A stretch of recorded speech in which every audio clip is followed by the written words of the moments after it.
Hi అందరికీ welcome back to my channel Iras creations. అందరు ఎలా ఉన్నారండి? నేనైతే చాలా బాగున్నాను. ఇంకా మీరు ఎలా ఉన్నారో కామెంట్ సెక్షన్లో అయితే షేర్ చేసుకోండి. వీడియో మొత్తం స్కిప్ చేయకుండా ఎండ్ వరకు అయితే చూడండి. ఇంకా ఇది వచ్చేసి నిన్నటి వ్లాగ్ అండి. నిన్ననైతే పొద్దున్నే లేచి ఫస్ట్ అయితే స్టవ్ మీద పాలు పెట్టానండి. ఇంకా పాలు కాగానే మా హస్బెండ్ కోసం అయితే టీ పెడుతున్నాను. ఇంకా నిన్ననైతే వ్లాగ్ ఏం పెట్టలేదు కదండి. సో మొన్న వ్లాగ్ షూట్ చేయలేదు. మొన్న మేడారం వెళ్ళొచ్చాకైతే ఫుల్గా హెడేక్ లేసిందండి. ఇంకా నిన్న మొత్తం రెస్ట్ తీసుకున్నాను. అంటే మొన్న మొత్తం రెస్ట్ తీసుకున్నాను. ఇంకా నిన్ననైతే వ్లాగ్ షూట్ చేస్తున్నానండి. మొన్న అయితే ఇంకా వ్లాగ్ కూడా షూట్ చేయలేదు. అప్పుడప్పుడు అలా గ్యాప్ తీసుకోవాలనిపిస్తుంది. సో అందుకనేసి ఒకరోజు అయితే గ్యాప్ తీసుకున్నాను. ఇంకా నిన్ననైతే మేము ఫంక్షన్కి వెళ్ళేది ఉందండి. సో అది కూడా ఒక రీజనే మొన్న వ్లాగ్ షూట్ చేయడానికి. ఇంకా నిన్న హడావిడిగా ఫంక్షన్కి వెళ్తూ ఉంటాను కదా, మళ్ళీ వ్లాగ్ ఎడిటింగ్ అదంతా ఎందుకు అనేసి అయితే పెట్టుకోలేదండి. ఇంక ఇక్కడ బ్రేక్ఫాస్ట్ చేసి వెళ్దామనేసి అయితే నేను పల్లి చట్నీ కోసం పల్లీలు వేయించుతున్నానండి. దోసపిండి కూడా మొన్నటిదే కొంచెం ఉండే అండి. ఇంకా మనిషికి ఒకటో రెండో దోశలు వస్తాయి, అవే తింటామండి. చట్నీ ఏం లేదు. సో అందుకనేసి ప్రిపేర్ చేస్తున్నాను. చట్నీ కూడా కొంచెమే చేస్తున్నాను చూడండి. మంచిగా కరివేపాకు ఎక్కువేసి అయితే చేస్తున్నానండి. పల్లీలు, పచ్చిమిర్చి ఇంకా కరివేపాకు అయితే వేయించుకున్నాను. సిమ్లోనే పెట్టి వేయించానండి. ఇంకా ఇది వేయించాకైతే ఇల్లు మొత్తం ఊడ్చాను. సో ఇల్లు అంతా మొత్తం బొమ్మలతో నిండిపోయిందండి. అన్నీ ఎక్కడివక్కడ సర్దేసి అయితే ఇల్లు ఊడ్చానండి. ఎలాగో ఇది చల్లారడానికి టైం పడుతుంది కదా, సో అందుకనేసి ఇంక ఇక్కడ జీలకర్ర వేయడం మర్చిపోయాను. ఇంకా తర్వాత వేసానండి. సో నేను ఇల్లు ఊడ్చొచ్చే గ్యాప్లో ఇవైతే చల్లారిపోయాయి పల్లీలు అయితే. వీటినైతే ఇంకా ఇప్పుడు మిక్సీ జార్లోకి వేసుకుంటున్నానండి. ఇంకా ఈ పల్లీలు మొత్తం వేసుకొని వెల్లుల్లి రెబ్బలు అలాగే సాల్ట్ అయితే వేసుకుంటున్నానండి. ఈ మధ్యలో అయితే పింక్ సాల్ట్ కూడా వాడొద్దని చెప్తున్నారు కదండి. అసలు ఏం వాడాలో ఏం వాడొద్దో కూడా అర్థం అవ్వట్లేదండి. అంతకుముందేమో మేము వైట్ సాల్టే వాడేది. ఇంకా మా హస్బెండ్కు కొంచెం అంటే హార్ట్ దగ్గర పెయిన్ వస్తుంది అలా అనేసి ఇంకా మేము పింక్ సాల్ట్కి షిఫ్ట్ అయ్యామండి. సో ఇంక ఇప్పుడేమో పింక్ సాల్ట్ వాడొద్దు, వైట్ సాల్టే వాడాలని చెప్తున్నారు. అసలు ఏ సాల్ట్ వాడాలో ఏది వాడొద్దో కూడా అర్థం అవ్వట్లేదండి. సో ఇంక ఇక్కడైతే నేను నెక్స్ట్ టైము వైట్ సాల్టే తీసుకొద్దాం అనుకుంటున్నానండి. ఫస్ట్ అయితే ఇంకా సాల్ట్ అలాగే వెల్లుల్లి రెబ్బలు వేసుకొని ఇంకా మిక్సీకి అయితే పట్టానండి. మీరు ఏం సాల్ట్ యూస్ చేస్తున్నారో కామెంట్ చేయండి మీ ఇంట్లో అయితే. ఇంకా ఏ సాల్ట్ మంచిదో కూడా కామెంట్ చేయండి, నాకైతే యూజ్ అవుతుంది. సో ఇంక ఇక్కడ చట్నీ చేశాకైతే దోశలు వేయడం స్టార్ట్ చేశానండి. మా హస్బెండ్ ఏమో ఆఫీస్కి వెళ్ళడానికి అయితే రెడీ అవుతున్నాడండి. పాపనైతే ఈరోజు కూడా స్కూల్కి పంపించట్లేదు. మొన్న నిన్న ఇంకా ఈరోజు అంటే వరుసగా ఇప్పుడు 3-4 రోజులు అవుతుందండి మా పాప స్కూల్కి వెళ్ళకైతే. ఇంకా ఈరోజు పంపిద్దాం అనుకున్నాం కానీ మేము ఫంక్షన్కి వెళ్తున్నామని చెప్పాను కదండి. అక్కడ నుంచి వచ్చే వరకు ఏ టైం అవుతుందో తెలియదు. మళ్ళీ ఇంకా పాపకి స్కూల్ 4:00కే అయిపోతుంది కదా, ఇంకెవరు తీసుకొస్తారు అన్నట్టయితే ఇంకా మాతోనే తీసుకెళ్తున్నామండి. మా పాపనేమో ఫంక్షన్ అంటే ఏమొద్దు అనేసి అంటుందండి. తనకైతే ఈ మధ్యలో ఫీవర్ వస్తుంది బాగా. సో ఇంకా ఓపిక లేనట్టుంది. ఎటన్నా వెళ్దామంటే ఇంకా ముందే వెళ్దాం అనేది, ఈరోజైతే వద్దు అనేసి అంటుందండి. మా హస్బెండ్ ఏమో మరి మీరు ఇంటి దగ్గర ఉంటారా, నేను వెళ్తా అనేసి మా హస్బెండ్ అన్నాడండి. నాకేమో ఇంకా డీమార్ట్‌లో షాపింగ్ చేసేది కొంచెం పనులు కూడా ఉన్నాయి. సో ఇంకా మేము కూడా వస్తాంలే ఫంక్షన్‌కి అనేసి మేమన్నాము. మా హస్బెండ్‌కి ఏంటంటే మేము వెళ్తుంటే తనకేదో ఇంకా బరువులా ఫీల్ అవుతున్నాడు. అక్కడికి వెళ్ళాక ఇంకా పిల్లల్ని చూసుకోవాలి, ఇదంతా ఎందుకు, నేను ఒక్కడినైతే మంచిగా ఫ్రీగా వెళ్ళొస్తాను కదా, మీరెందుకు నాకు ఆరాటం అనేసి అన్నాడండి. నేనేమో ఇంకా అందరూ వెళ్తారు కదండీ రిలేషన్స్, నేను కూడా వస్తాను అనేసి నేను అన్నాను. ఇంకా ఫైనల్‌గా అయితే వెళ్ళడానికి రెడీ అయిపోయామండి. మా హస్బెండ్ ఏమో ఆఫీస్‌కి వెళ్ళిపోయారు. మా హస్బెండ్ వెళ్ళే ముందే చెప్పారు, నేను వచ్చే వరకు మీరు రెడీ అయి ఉండాలి, రాగానే వెళ్దాం, మళ్ళీ నేను వచ్చాక నెమ్మదిగా రెడీ అయి ఉంటా అంటే ఇంకా కలవదు, మనం అంటే తొందరగా వెళ్ళిపోవాలి, మళ్ళీ ఎండ కూడా బాగా కొడుతుంది అనేసి అన్నారండి. మా హస్బెండ్ అయితే 11:00 అలా వస్తా అన్నారు. మార్నింగ్ బ్రేక్ఫాస్ట్ చేసి వెళ్ళారు. సో తను వచ్చే వరకు నేనైతే పిల్లల్ని రెడీ చేసి నేను కూడా రెడీ అయ్యానండి. ఇక నేను ఫ్రెష్ అయిపోయాకైతే నేను పొద్దున్నే మిషన్లో బట్టలేసాను. అవి ఎండేసాక రెడీ అయిదామన్నట్టయితే ఇంకా అవి ఎండేయడానికి పైకొచ్చానండి. సో ఇవన్నీ ఎండేసి ఇంకా కిందికెళ్ళి రెడీ అయ్యానండి. ఇంకా రెడీ అయిపోయి అయితే పిల్లల్ని తీసుకొని ఫంక్షన్‌కైతే వెళ్ళామండి. ఫుల్లుగా ఎండ కొడుతుందండి అసలు. కార్‌లో కూర్చున్నా గానీ ఎండైతే ఫుల్లుగా తాకుతుంది. ఆ కార్‌లో ఏసీ ఏం పని చేయట్లేదండి బయట కొట్టే ఎండకైతే. ఇంకా మా హస్బెండ్ ఏమో మంచిగా ఇంటి దగ్గర ఉండన్నాను. ఇంకా ఇంటి దగ్గర అంటే ఉండకుండా వస్తున్నారు, మంచిగా ఇబ్బంది పడండి అనేసి అంటున్నారండి. సో మొత్తానికైతే ఇంకా ఇలా స్టార్ట్ అయిపోయామండి. పిల్లలిద్దరూ అయితే ఫస్ట్ వెనకాలనే కూర్చున్నారు.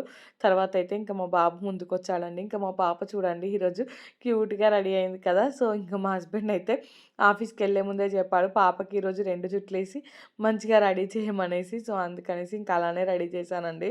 మంచిగా అనిపించింది నాకు కూడా మా పాప అయితే. నేనైతే సింపుల్‌గానే రెడీ అయిపోయానండి. ఇంకా శారీ అలా ఏం కట్టుకోలేదు.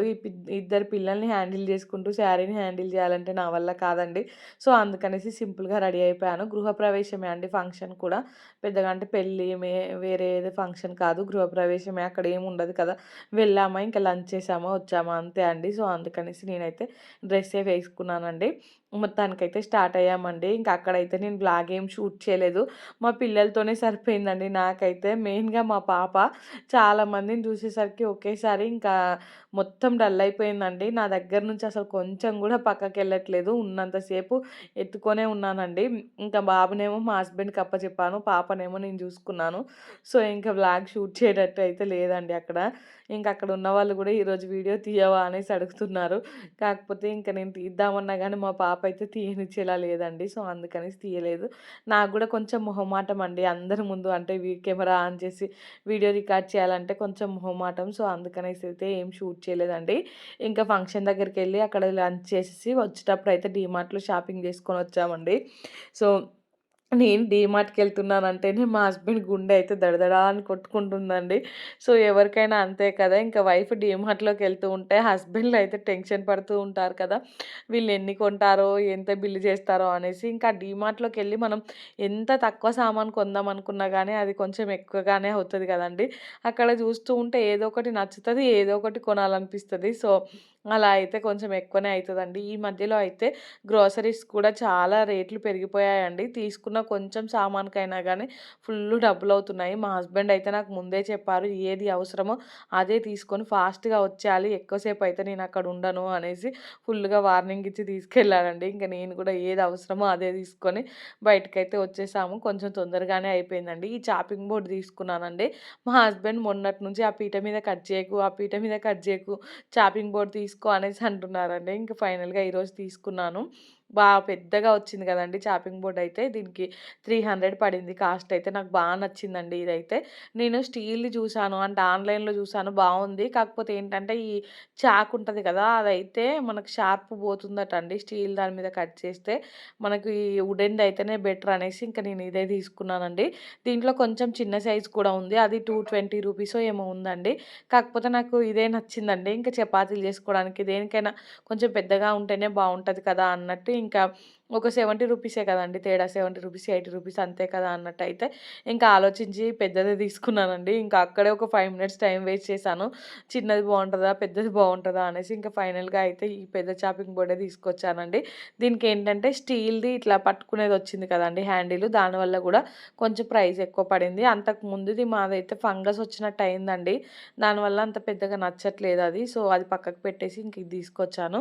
ఇక్కడైతే నేను ఇంటికి రాగానే ఫస్ట్ మా హస్బెండ్‌కి టీ పెట్టిచ్చానండి. తర్వాతయితే పిల్లలకు స్నానాలు చేపిచ్చి నేను గూడా ఫ్రెష్ అయిపోయి ఇంకిక్కడ కర్రీ కోసం అయితే టమాటాలు కట్ చేస్తున్నానండి. ఇంకా పిల్లలైతే ఫంక్షన్ దగ్గర సరిగా తినలేదండి. ఇంకెక్కడికన్నా వెళ్తే పిల్లలతో ఇదే గోలండి. ఎంత తినిపించినా సరిగా తినరు. సో, ఇంక వాళ్ళకి గూడా ఆకలవుతున్నట్టుందనేసి ఇంక రాగానే కొద్దిసేపు అలా పిల్లలను ఫ్రెష్ చేపిచ్చి తీసుకొచ్చినవన్నీ ఎక్కడివక్కడ పెట్టేసి ఇంకా వంట చేయడం స్టార్ట్ చేశానండి. ఇంట్లో కూడా ఏం కూరగాయలు లెవ్వు. ఓన్లీ టమాటాలే ఉన్నాయండి. ఇంకా టమాటా కర్రీ చేసి బాయిల్డ్ ఎగ్స్ అంటే ఎగ్స్ బాయిల్ చేద్దామనుకుంటున్నాను. సో, ఇక్కడ కర్రీ ప్రిపేర్ చేయడం అయితే స్టార్ట్ చేశానండి. ఇంకొక స్టవ్ మీద అయితే రైస్ కూడా పెట్టాను. సో, ఒక సైడ్ అన్నం అవుతూ ఉంటే, ఇంకొక సైడ్ అయితే కర్రీ అవుతూ ఉంది. ఇంకా తీసుకొచ్చిన గ్రోసరీస్ ఉన్నాయి కదా! డీమార్ట్‌లో తీసుకొచ్చినవి అవైతే ఎక్కడివక్కడైతే అంటే ఎక్కడున్నవో అక్కడే పెట్టేసానండి. ఒక బాక్స్‌లో పెట్టేసి వాటినైతే ఇంక రేపు నెమ్మదిగా సర్దుకుంటానండి. ఎందుకంటే వాటిలలో అంటే ఇంట్లో ఉన్న డబ్బాలుంటాయి కదా! స్టోరేజ్ బాక్సెస్ అవన్నీ ఆల్రెడీ ఎంప్టీ అయిపోయాయండి. ఇంకా అవన్నీ మంచిగా ఒకసారి వాష్ చేసి ఎండలో పెట్టి తర్వాత మళ్ళీ రీఫిల్ చేసుకుంటాననేసి అయితే ఇంకా అవి ఎక్కడివి అక్కడే పెట్టేసానండి. ఇంకా ఈసారైతే చాలా తక్కువ సామాను తీసుకొచ్చాం డీమార్ట్‌లో అయితే. అంటే ఆల్రెడీ మొన్న తీసుకొచ్చినయి కొంచెం సామాన్లున్నాయండి. మెయిన్‌గా ఆయిలు, షుగరు, ఈ ఇడ్లీ రవ్వ, ఉప్మా రవ్వ ఇలాంటివి ఉంటాయి కదా! ఇవైతే అయిపోయాయి. ఇంకా వాటి వరకే తీసుకొచ్చానండి. ఇంకా కొన్ని నేను స్ట్రెయినర్ లాంటివి గూడా తీసుకొచ్చానండి. ఈ మధ్యలో అయితే నేను కేక్ బేకింగ్ నేర్చుకుందాం అనుకుంటున్నాను ఆన్‌లైన్‌లోనే చూసి. దానికోసం అయితే కొన్ని కావాల్సినవి ఆన్‌లైన్‌లో కూడా ఆర్డర్ పెట్టుకున్నానండి. ఇంకా అక్కడ నిన్న డీమార్ట్‌లో అయితే కేక్ మౌల్డ్స్ ఉంటాయి కదా!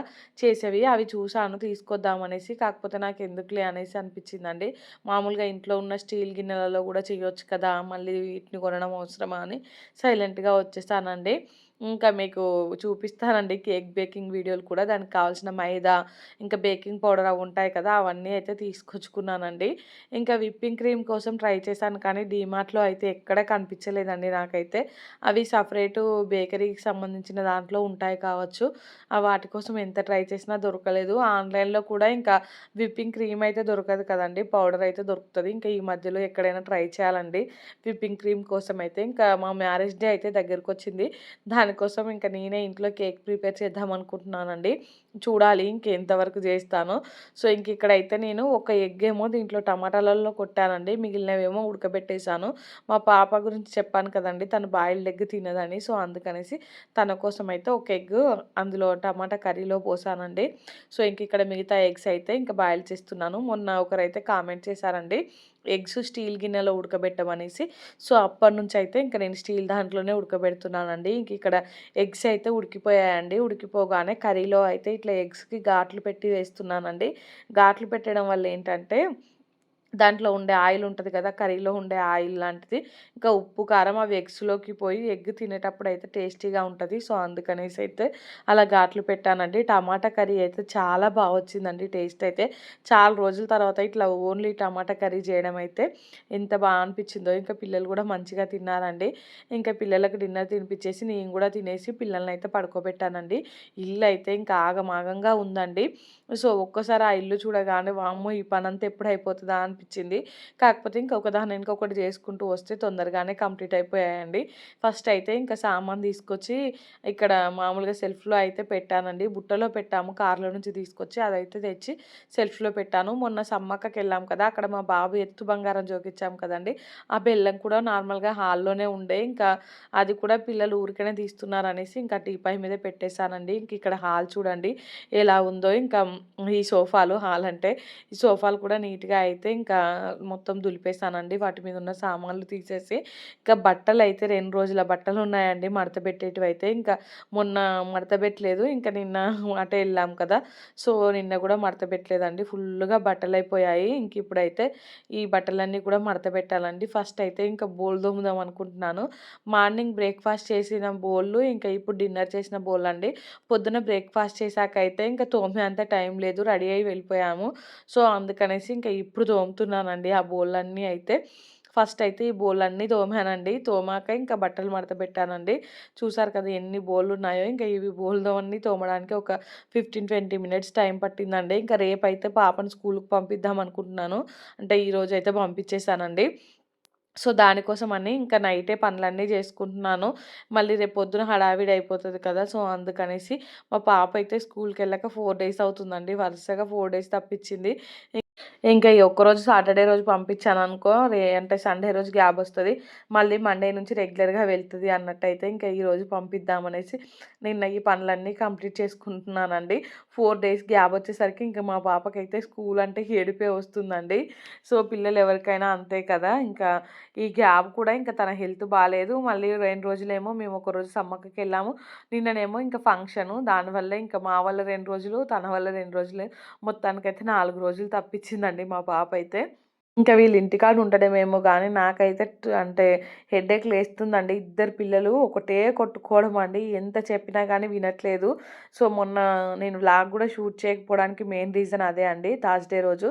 సో, ఆ రోజేంటంటే మేము వెడ్నెస్‌డే రోజు సమ్మక్కకెళ్ళొచ్చాం కదండీ! థర్స్‌డే రోజైతే మా పాపని ఇంటి దగ్గరే ఉంచాను. నాకు గూడా కొంచెం హెడేక్ లేస్తుంది. ఈ ఇద్దరు పిల్లలతో అయితే డే మొత్తం నాకైతే అంటే వాళ్ళతోనే సరిపోయిందండి. సో, వ్లాగ్ గూడా అందుకే పెట్టుకోలేదు నేనైతే. ఆ రోజైతే నాకు ఫుల్లుగా హెడేక్ లేసిందండి. ఇంకా మా పాప స్కూలుకెళ్తేనేమో మా బాబు సైలెంట్‌గానే ఉంటాడు. మా పాప ఇంటి దగ్గర ఉంటే మాత్రం మధ్యాహ్నం టైంలో పడుకోవడం లేదు. కొట్టుకోవడం ఇదే అవుతుంది. మెయిన్‌గా మా పాప అండి. మా బాబు కొడుతూ ఉంటే అక్కడి నుంచి జరగమంటే అస్సలు జరగదు. అక్కడే నిలబడి చూస్తా ఉంటది. తనేమో కొడుతూనే ఉంటాడు. నాకేమో ఫుల్లుగా కోపమొస్తది. జరగమంటే జరగట్లేదు అనేసి. ఎవరైనా కొడుతూ ఉంటే అక్కడి నుంచి వెళ్ళిపోతారు కదండీ! మా పాప అట్లా కాదు. అక్కడే నిలబడి ఏడుస్తూ ఉంటదండి కంటిన్యూయస్‌గా. మళ్ళీ వాళ్ళ తమ్ముడిని ఏమనదు. సైలెంట్‌గా చూస్తూ ఉంటది. నాకదే కోపమొస్తదండి. కొట్టినప్పుడు అక్కడి నుంచి దూరంగా వెళ్ళిపోవాలి గానీ అక్కడే ఉంటావేంటి అనేసి. సో, పిల్లలతోనే సరిపోయిందండి. అలా అయితే వ్లాగ్ అందుకే షూట్ చేయలేదు. ఒక్కరోజు గ్యాప్ వచ్చిందండి. ఇంక ఇక్కడైతే బోళ్ళు మొత్తం తోమేసాక ఇంకా బోళ్ళన్నీ కడుగుతున్నానండి. కడిగి అయితే ఈ బోళ్ళ చిక్కులోకి వేసుకుంటున్నాను. ఇంకా మా హస్బెండ్ ఏమో బయట వాకింగ్ చేసి వచ్చారండి. ఇంతసేపు ఒక గంట సేపు అలా వాకింగ్ చేశారు. నేను పిల్లల్ని పడుకోబెట్టి ఇల్లు సర్దే లోపు అయితే ఇంకా ఇప్పుడు వచ్చారు. ఇంకా వచ్చి రాగానే ఇంకా కొద్దిసేపు నాతో అయితే మాట్లాడుతున్నారండి. ఇంకా మా హస్బెండ్తో మాట్లాడుతూ అయితే తొందరగా ఈ బోళ్ళన్నీ కడిగేసానండి. ఇంకా నేను ఈ బోళ్ళు కడగడం అయిపోయేలోపు మా పాప లేచిందండి. ఏడ్చుకుంటూ లేచింది. ఫంక్షన్ కాడ ఈరోజు భయపడ్డదని చెప్పాను కదండీ! ఇంకా ఆ భయమే నాకు తెలిసి నిద్రలో కూడా భయపడి లేచినట్టు అనిపించిందండి. ఎందుకో సడన్‌గా ఉలిక్కిపడి ఇంకా లేచి ఒకటే ఏడవడం అండి. ఇంకా మా హస్బెండ్ అయితే తీసుకొచ్చి ఎత్తుకున్నారు. ఎత్తుకొని చూసేసరికి కొంచెం ఫీవర్ కూడా వచ్చిందండి. ఇంకా తనకైతే మళ్ళీ సిరప్ పోసి ఇంకా కొంచెం కూల్ చేపించి మళ్ళీ పడుకోబెట్టానండి. ఎందుకో అని మా పాప ఏంటంటే ఒక్కసారే మనం ఎటైనా ఫంక్షన్‌కి పెళ్ళికెళ్ళినా గానీ చాలామందిని చూసిందనుకో ఇంకా సడన్‌గా అందరిని చూసేసరికి భయపడుతూ ఉంటది. అక్కడ అసలు లోపలికి రమ్మన్నా రాదండి. ఇంకా ఎత్తుకొనే ఉండాలి. తననైతే కిందికి దిగమంటే దిగదు. ఎవరి ఫేస్‌కెళ్ళి కూడా అస్సలు చూడదండి. ఇంకా ఈరోజు కూడా అలానే చేసింది. అక్కడ ఉన్న వాళ్ళేమో ఈమేమన్నా ఇంకా చిన్న పిల్లనా ఎందుకు ఎత్తుకుంటున్నావు అనేసి అంటున్నారండి. ఇంకా కొన్ని సార్లు పిల్లలతో అలానే ఉంటది కదండీ! సో, ఇంక నేను ఉన్నంత సేపయితే చాలా వరకు ఎత్తుకొనే ఉన్నానండి మా పాపనైతే. ఇంకా వచ్చే ముందు కొంచెం ఫ్రీ అయింది. సో, ఇంక ఇంటికెళ్దాం అనేసి ఒకటే అనడం అండి. ఇంక తినగానే మొత్తానికైతే ఇంక వచ్చేసామండి. ఇంకిక్కడ నేనైతే బోళ్ళు తోమేశాక ఇంకా హాల్లోకొచ్చి అయితే బట్టలు మడత పెడుతున్నానండి. ఇవైతే 2 డేస్ బట్టలండి. ఎన్నయ్యాయో చూడండి. ఇంకా మేడారం వెళ్ళే రోజు పొద్దున ఎండేసాను కదా బట్టలు అవి. ఇంకా నిన్న పొద్దున ఎండేసిపోయిన బట్టలండి. 2 రోజుల బట్టలయ్యేసరికి చాలా బట్టలయ్యాయి. ఇంక ఇవన్నీ అయితే ఇప్పుడు మడత పెడుతున్నానండి. ఇంకా ఇవన్నీ మడత పెట్టి నేను పడుకునేసరికైతే 10:00 అలా అయిందండి. అసలు జర్నీ చేసొచ్చాకైతే నాకు ఏ పని చేయబుద్ధి కాదండి. కాకపోతే ఇంక రేపటి నుంచి పాపను స్కూలుకి పంపించాలి అనేసి ఇంకా ఇప్పుడు పనులన్నీ చేసుకుంటున్నానండి. సో, ఇంకా ఈ బట్టలన్నీ మడత పెట్టేసరికైతే నాకు హాఫ్ అన్ అవర్ కంటే ఎక్కువనే టైం పట్టిందండి. బట్టలన్నీ మడత పెట్టాను కానీ ఎక్కడివక్కడైతే సర్దలేదండి. అక్కడే పెట్టేశాను. రేపు సర్దుతానండి. సో, ఇంక ఈ వీడియో అయితే ఇంతటితో ఎండ్ చేస్తున్నానండి. వీడియో నచ్చితే మాత్రం తప్పకుండా లైక్ చేయండి, షేర్ చేయండి, ఇంకా సబ్స్క్రైబ్ చేసుకోండి. అలానే పక్కనే బెల్ ఐకాన్ ఉంటది. దాన్నైతే క్లిక్ చేయండి. సో, నేను వీడియో పెట్టగానే మీకైతే నోటిఫికేషన్ వస్తది. మీరు చూసేయొచ్చు. థాంక్స్ ఫర్ వాచింగ్ అండి. Bye friends.